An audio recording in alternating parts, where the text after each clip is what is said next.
بسم اللہ الرحمن الرحیم۔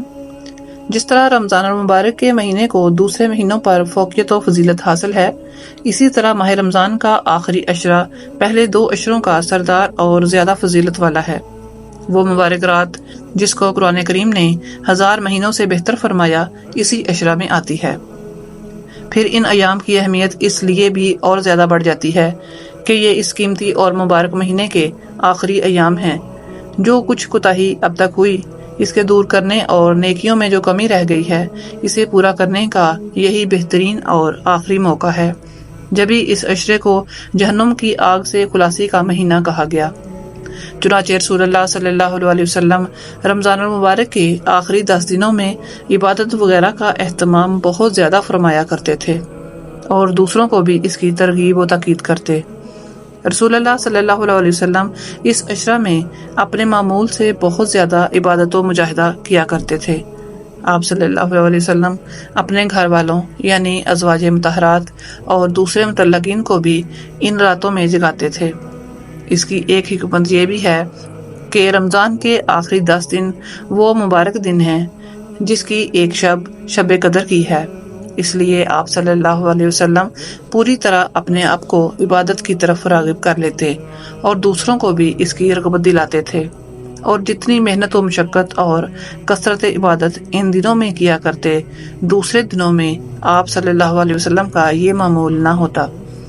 اس عشرہ میں آنے والی مبارک رات یعنی شب قدر کو مخفی رکھنے کی ایک حکمت یہ بھی ہو سکتی ہے کہ اس کا متلاشی اور متمنی اس کو حاصل کرنے کے شوق میں ماہ رمضان کی راتوں میں نہ صحیح، آخری عشرہ کی راتیں یا کم از کم اس کی طاق راتوں میں اللہ رب العزت کی یاد اور اطاعت و عبادت میں گزار دے، اور اسی بہانے شب قدر بھی نصیب ہو جائے۔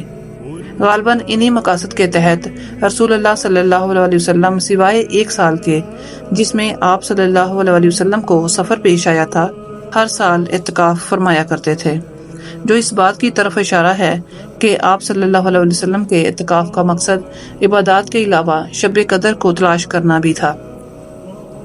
رمضان کے آخری 10 دنوں کی اہمیت کا اندازہ اس سے زیادہ اور کیا لگایا جائے گا۔ دنیا کا سب سے بہتر و برتر انسان، نبیوں کا سردار اور اللہ کا محبوب صلی اللہ علیہ وسلم خلوت و جلوت دونوں کے آئین و انداز کا پورا رمز شناس، اس کی عادت شریفہ میں رمضان المبارک کے آخری عشرے کا اعتکاف معمول تھا۔ ماہ سیام سارے کا سارا عبادت اور ذکر الہی میں گزرتا تھا، لیکن آخر کے 10 دن میں آتش شوق اور زیادہ تیز ہو جایا کرتی تھی۔ ازواج مطہرات اور اصحاب سے بے تعلق ہو کر یہ پورا عشرہ مسجد ہی کی 4 دیواری کے اندر گزرتا تھا، اور بندہ کو اپنے معبود کے ساتھ خلوت نشینی کے سارے لطف حاصل ہوتے تھے۔